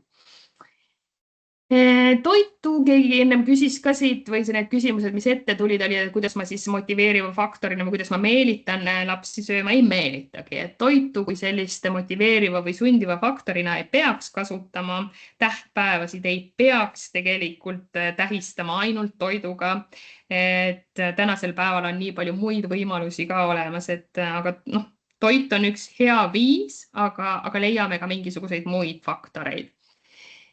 Siis veel, mida peaks vältima, on see, et me ei joo vahetult enne sööki. Lasteaedades, koolides ka palju pakutakse piima toidu kõrvale ja seda ka tegelikult see määrus propageerib, et seda nagu neid vedelaid piimatooteid võiks toidulaual olla. Et siis tegelikult see joomine vahetult enne sööki ei ole hea mõte, eriti kui see on veel piim, sest piima kui sellist loetakse toiduks ja ta on väga toiteväärt. Tal on väga suur toiteväärtus, ehk siis kui laps sööb niikuinii juba putru, mis on tema jaoks raske, moosi, vahel pakutakse ka veel võileiba sinna juurde, siis on veel piim või keefir või midagi, et see on väga raske toit ühele lapsele. Või et näiteks kartuli ja kastme kõrvale pakutakse ka keefirit või piima, et siis pigem see piimatoode kui selline toit jätta parem kuskile vahepalaks. Või jah, pigem ma jätaksin ta ikkagi nagu vahepalaks ja ma pakuksin pigem hapendatud piimatoodet, mis on meie siis seedesüsteemile tunduvalt parem, et ta on lihtsamini seeditav ja ei tekita nii palju neid seedevaevusi, et ka nendel, kes on võib-olla tundlikumad, et nendel on lihtsam see seedimise koht. Et praktilised näited, millised toidud siis tuleks võib-olla oma menüüst pigem välja jätta, on see, et vaatadki üle pere magusa ja töödeldud toitude tarbimisharjumuse, teed siis vastavad muudatused, siis nendest suhkrurikaste töödeldud toodete osast me juba rääkisime, et seal kehtestad reeglid ja maiustus ei ole kunagi motiveerivaks faktoriks, sest eelistab pigem muid valikuid ja piimatooteid ka võiks meie toidulaual olla tunduvalt vähem, kui neid täna on. Ja kui sa eelistad ka piimatooteid, mida ka määrus enda poolt on välja toonud, on see, et kui sa eelistad ka piimatooteid, siis need piimatooted peaksid olema maitsestamata. Sellepärast, et maitsestatud piimatooted on pigem magustoidu eest, et mõni maitsestatud piimatoode on isegi palju suhkrurikkam kui näiteks on mõni jäätis või mingi muu selline dessert. Kiirelt veel käiks üle ka need toitumise alused. Ma olen väga palju rääkinud, Tiina juba istub seal. et kõik väsivad, et tegelikult teil, ma loodan, et te kogu aeg liikusite vahepeal. Et nüüd toitumise alusteni ka veel, see on päris lõpp juba, et mis on selle eesmärgiks, et see, või mis eesmärk on haridusasutuses pakutaval toidul. Et need kokad, kes süüa teevad ja ka need, kes määruse tegid, mitte kokad siis, vaid ametnikud, et nende eesmärgiks on see, et see toit oleks toitev, et see toit oleks tervist toetav ja et see toit oleks ka täisväärtuslik ja mis peamine, et ta looks väga häid mälestusi, eriti just lasteaias, et tõesti, et me tuleme ju sealt et see on meie see alus, kus me saame oma toitumise alused mingil määral, et siis see peaks looma häid mälestusi. Siin on erinevad näited kogu maailmast, et milline see haridusasutustes pakutav toit on, nagu Aston seal Lääne-Virumaalt seal eespool ütles selles videos ka, et koolitoit on saanud palju sellist kriitikat, et siis kui te vaatate tegelikult seda kogu maailma toitu, et siis see meie väike Saaremaa toit siin all tegelikult päris äge ja ta üldse ei heristu või ta ei ole halvem kui need muu maailma toidud. Et tegelikult ma arvan, et me oleme väga heas kohas oma lasteaia ja kooli toiduga, et igaüks leiab sealt vähemastigi midagi ja need inimesed, kes seda toitu teevad köögis, et nemad küll panustavad sellesse palju ja neile on väga nörritav see, kui nad saavad täitsa tihti sealt sellist pigem negatiivset tagasisidet. Nii et kui midagi head on, siis kindlasti jagage seda oma kokkadele, et nad vajavad ja väärtustavad seda väga-väga-väga. Mul on siin välja toodud nüüd see, kui me toitumise alustest rääkisime, et seda alahinnatakse hästi, on see, et milline roll tegelikult meie kooli ja lasteaia toidul on. Et siin ma olen välja toonud selle koolitoidu poole, et lasteaia toidust me teame ka, et määrus sätestab selle, et see lasteaia toidust peab saama 85% siis kogu päeva energiast.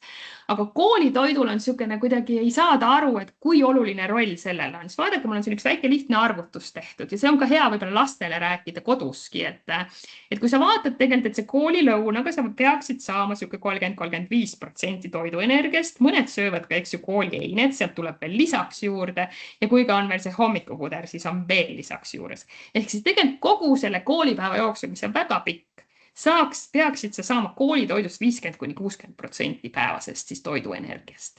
Ja kui sa seda ei saa koolis, siis usu mind, sul on tõsiselt raske ka hakkama saada koolis.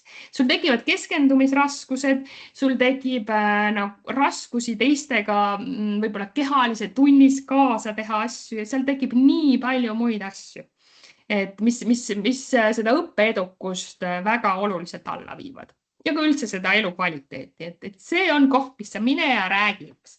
Tegelikult 50-60% pead sa saama koolitoidust ja just sellepärast, et sa funktsioneeriksid, et sa saaksid õppida, mis on sinu tänane töö.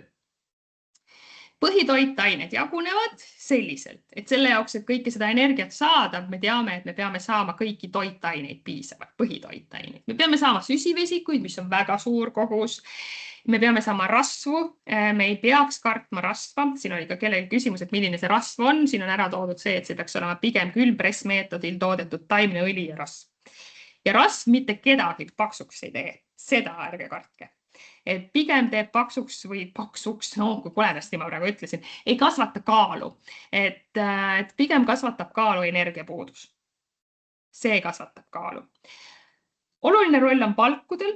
Ja valgud on siis ka, et pigem eelistada taimset valku ja loomset valku pigem vähendada. Kui sa loomset valku ka oma toidulauale tood ka haridusasutuste menüüsid koostades, siis pigem eelistab vähema rasvasisaldusega tooteid, ehk siis keskmise rasvasisaldusega tooteid. Ära kunagi võta täisrasvaseid ja ära kunagi võta neid, mis on rasvatud, sest siis jääb su kehal millestki puudu või saad midagi liiga palju. Alati on ka see hea näide, mis ma lastele ka räägin, et see makrotoitainete pool on, et sa ehitadki omale nagu maja. Ma ei jõua sellele täna siin keskenduda väga, aga siuke majapilt on väga hea. Ehk siis räägidki neile, lapsed ei taha kuulda mingi valgud, rasvad, süsivesikud ja väiksed, nad ei tea, mis see on. Tõesti ei tea. Aga sa seletad neile ära nende omas keeles, niimoodi, et nad aru saavad. Sa ei ütle lihtsalt, valgud on kasulikud. Mis siis? Ma ei tea. Las nad olla kasulikud. Sama on nende vitamiinide, mineraalainetega, aga sa ei ütle lihtsalt, et porgand on sulle kasulik. Nii. No mis selles porgandis on sellist, et ta mulle kasulikud? Sa pead tooma talle nagu reaalseid näiteid, et sa näed selgemalt näiteks. Või näiteks tsitrusvili. Mis see mulle annab? See annab mulle, et minu immuunsüsteem on tugev. Ma jõuangi koolis käia, ma jõuangi sõpradega kogu aeg, ma ei jää haigeks. Ja kui sul mitte midagi ka meelde ei tule, siis kõvemate asjade puhul sa saad öelda, et lihtsalt sa saad vähemalt närida midagi ja sa rahuned vähemasti. Sellepärast, et näritav toit rahustab meid. Ja see on ka üks lisaväärtus, miks me vajame näritavat toitu. Aga siin siuke makrotoitainete maja näiteks, kuidas sa lastele seletad, mis on valgud, rasvad, süsivesikud, ehk siis see on sinu maja, sinu keha on minu maja. Ja telliskivid ehk siis vundament on need valgud, need on sinu lihased, luud ja kõik see tugevuse pool. Mille jaoks sul valku vaja on. Selle jaoks, et sul oleks majas elektrit kogu aeg või sul oleks seda energiat kogu aeg, vajad sa süsivesikuid. Ehk siis neid puuvilju, marju, ka kiudaineid. Et see on see süsivesikute pool, ehk siis elekter majas. ja selle jaoks, miks rasvad on vajalikud, selle jaoks, et sul oleks kaitse, et sul oleks kauem energiat ja kas või see, et kui sa ka maha kukud näiteks, et siis see rasv sinu kehal on see, mis kaitseb sind. Maja puhul on see, et need seinad on see rasvapolster, mis kaitseb seda maja siis külma, tuule ja kõige muu eest. Et siuksed lihtsad näited, mis sa saad ka lapsele tuua, sest ta saab aru, miks miski on vajalik. Taldriku reegel, seda nad kõik teavad. Hästi ägedalt oskavad ka ise oma taldrikud kokku panna, aga nad ei tee seda siis, kui on reaalne situatsioon. Aga alati on neile hea seda taldriku reeglit meelde tuletada. Ja vähem lisatud suhkruid, selleni ma tahtsin nüüd ka jõuda veel. Et kuidas seda suhkrut siis oma menüüs vähendada. Oli mul ka selle makrotoitainetest järgmine see punkt.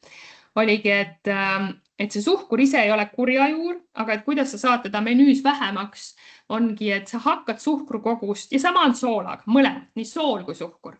Sa hakkad nende koguseid vähendama retseptides kõigepealt ja 10-15% kaupa. Ja näiteks, kui me räägime ka suhkrust, et siis suhkrut sükest mõnusat magusat tunnet annab näiteks laktoosivaba piimatoode. Uskuge mind, on palju magusam kui tavaline piimatoode, et see on ka üks koht, mis sa saad nagu ära kasutada, süke kui magusa võtmes. Sa saad tuua toidulauale palju rohkem puuvilju, marju. Aga kuivatatud puuvilju kasutada pigem nendes magustoitudes ja see valget suhkrut siis seetõttu vähendada. Ja vaata üle tõesti oma kõik retseptid ja hakka vaikselt seda suhkrut niimoodi vähemaks võtma.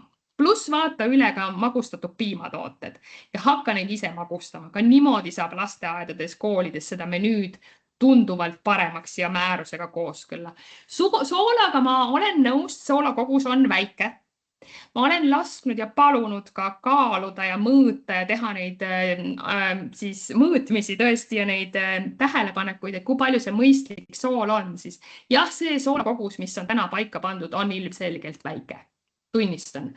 Aga me oleme lihtsalt harjunud ka palju rohkem soolast toitu sööma.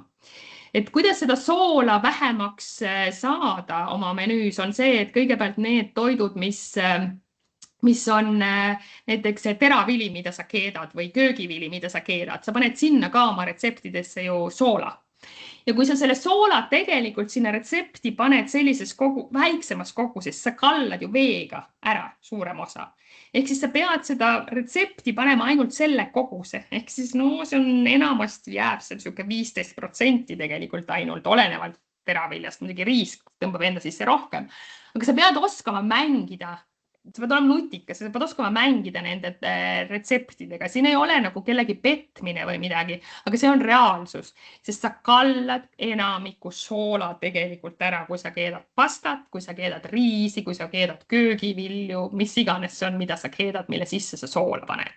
Seal on üks koht, pluss see, et sa saad soola tegelikult lisada päris lõpus. Ka siis läheb seda palju vähem.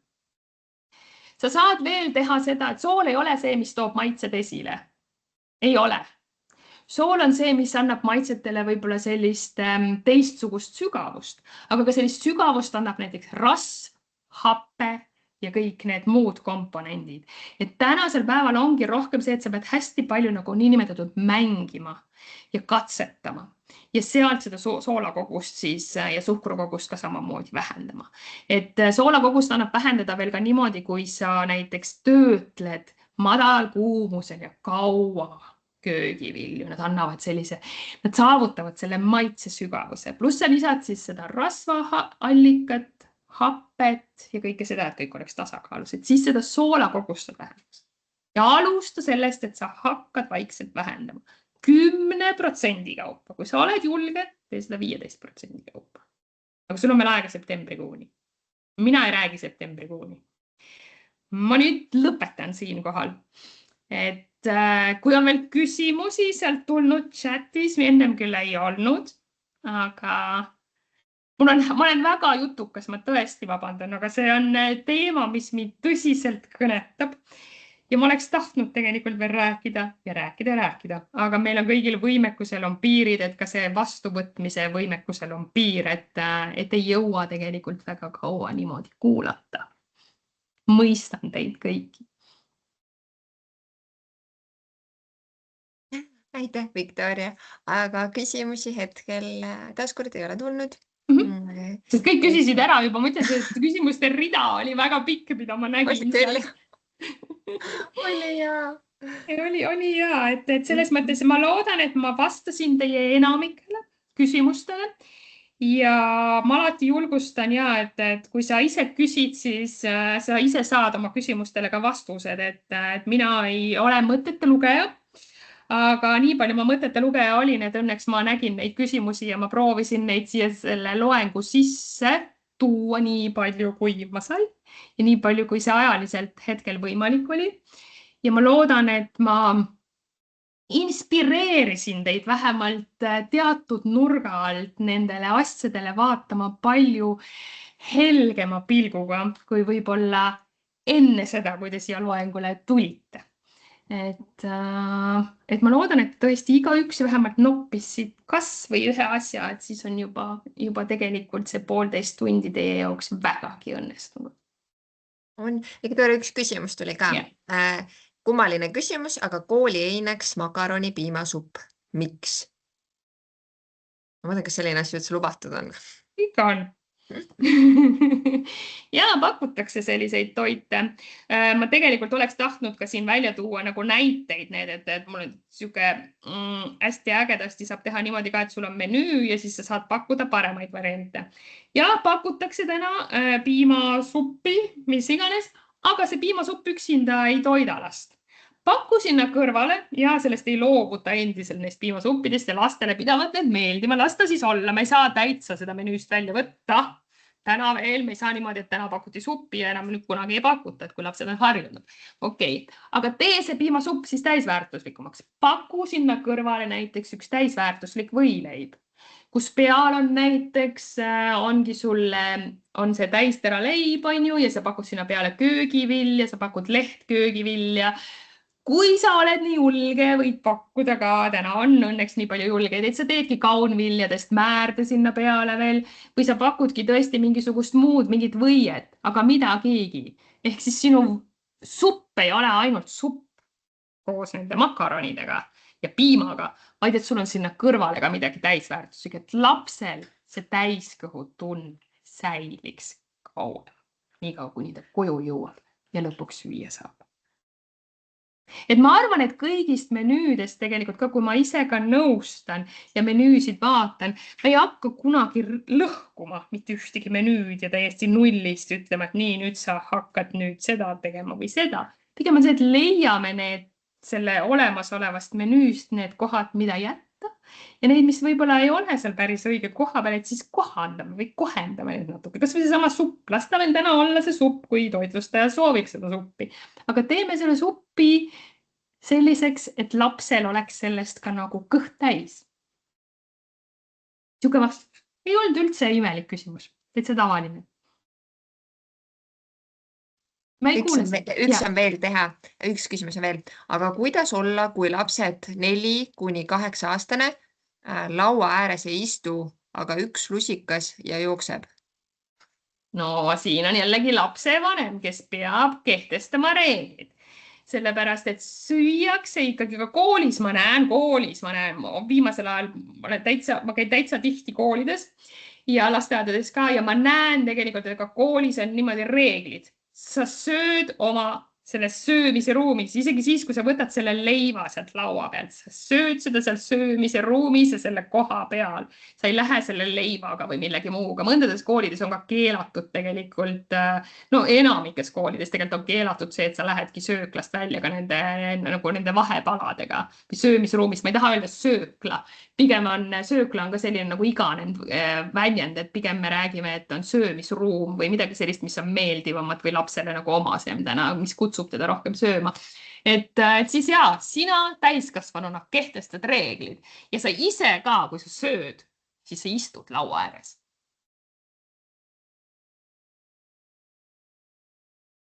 Nii, ja siis on, kas on võimalus menüüdes kasutada herne, läätse ja muu sellist pastat teraviljadest pasta asemel või see on juba hinna taga kinni? Ikka on võimalik, aga eks selle hinnaga on ka nii ja naa, et olenevalt haridusasutusest ja olenevalt piirkonnast ja olenevalt selle haridusasutusega suurusest on ka see rahastus. Et kui sul on väga väike asutus, sul on väga vähe lapsi, siis sul on ka väga vähe seda mänguruumi seal. Et nagu eelarvelises mõttes. Aga jaa, et mõni haridusasutus näiteks kasutab, kui siin ennem oli küsimus õlide kohta, kasutab näiteks avokaadoõli hoopiski. Ja see ei ole minu utoopia, vaid tõesti ma tean haridusasutusi, kes kasutavad näiteks avokaadoõli teatud osa salatite tegemisel. Et see on nii erinev, et mõne haridusasutuse jaoks on ka normaalne see, et ma kasutan näiteks seda tormi kaera siis massi, mis on tegelikult suhteliselt krõveda hinnaga. Ja teine asutus ütleb, et ma ei saa isegi osta, mõtlen kohe mida. Et üks, mul ei tulegi praegu hetkel meelde, niisugust täitsa lihtsat asja näiteks. Et see on hästi erinev ja. Aga nagu selles mõttes ma ei ole väga näinud ja et neid selliseid kaunviljadest või muudest neid pastasid on pakutud just sellepärast, et lapsed ei ole ja me täiskasvanud ka ei ole harjunud neid sööma ja kui on suurem kogus, siis nende puhul on ka see, et nad kipuvad, need on raske käida, töödelda, sellepärast, et ega ka toitlustaja võib-olla vahel jäävad need oskuste taha see, et erinevaid toiduaineid on, aga ega see toitlustaja ka ei oska kõiki nagu kasutada ja ka neid koolitusi ka nii palju ei ole, et kus näiteks neid kaunviljadest pasta keetmist või seda töötlemist või seda kasutamist õpetatakse, et või jah. Pigem on see, et kui midagi väga tahetakse, siis alati saab, on siiamaani saanud vähemasti. Aga võib jah eelarve taha jääda, see on jah. Nii, aga Viktoria, võtame viimase küsimuse. Kas poolfabrikaatide kasutamine menüüdes on reguleeritav? See tähendab merevaikleivale, sink ja muu selline, mis sisaldavad veel igasugu muid lisaaineid? Ja, see on see lisa 5. See on lisa 5, mis hakkab kehtima pooltoodete kohta alates 1. september 2026, kus on paigas kõik, kui palju selles võib olla suhkrut, soola ja merevaigu ja nende puhul neid kiudaineid pole, aga suhkrut ja soola küll see sätestab, jah. Ja merevaik kui selline vahel harva on, ma arvan, et palju parem valik kui margariin, mida ma ka täna näen menüüdes. Leiva peal. Et jaa, muidu jaa nendele pooltoodetele jah, hakkab kehtima lisa 5. Detailselt kõik on kirjas, mida võib, mida mitte. Täiendas, et ta mõtles just e-aineid näiteks. Aga e-aineid ei sätesta määrus mitte kuidagi. Sellest neid on raske ka, sellepärast, et need e-ained ole igal pool peaaegu. Ja ega e-ainel ja e-ainel on ka vahe, sellepärast, et mõned looduslikud ühendid on ju ka e-numbrina kirjas, aga nad tegelikult teatud kogustes ju kehale midagi halba ei tee. Ja see e-ainete maailm on selline avastamata maailm veel ja ega toitlustajad ka ei oska väga hästi veel orienteeruda nendes e-maailmas ka ise, et ja kui ma olen uurinud ka Tervise Arengu Instituudis Sotsiaalministeeriumist, et kuidas neid e-aineid ja e-aineid sisaldavaid toite siis reguleeritakse selle määruse valguses, siis ainuke asi, mis on e-ained on sisse toodud, on see, et magustajaid ei tohi kasutada, need on ju ka e-ainete loetelus. Muid e-aineid ei ole, jah. No, värvained ei ole ka lubatud ju. See on ka e-aine. Värvained on ju ka erinevad, et mõned on ju looduslikud värvained. Need on ka sünteetilised ikka ei ole. Sünteetilised ju ikka ei ole. Ja need asotoiduvärvid ja need on ka jah, seal toodud välja, et neid ei tohi kasutada loomulikult. Jah, aitäh sulle. Isegi ei tulnud selle peale sellepärast, et minu meelest neid ei peaks nagu juba vaikimisi kasutama. Need E-ained on jah, aga need on ka kõik, aga noh, need on selles mõttes pigem on meil siin ongi täna, et igas toidus on ju mingisugused sidujad, emulgaatorid ja stabiliseerijad ja kõik muud asjad, mis on laste tervi, kui need lapsed on nii väiksed, on ju, ja need kogused on ka päris suured, et sagedus pigem, et nad saavad seda igast toidust, et siis jah, toitlustaja peaks neid oskama vaadata, et sellepärast ma olen ise ka mõelnud, et ma sooviksin väga toitlustajatele rääkida ka neist E-ainetest, et aga nad jah, et selles mõttes me ei oska pakenditelt infot lugeda, et see on meie ka selline sihuke vajakajäämise koht hetkel. Ja määrus ei reguleeri jah, peale asotoiduvärvide ja siis nende magustajate muid E-aineid seal ei ole jah välja toodud. Aitäh, Viktoria. Aga siis ma arvan, et me tänaseks lõpetame.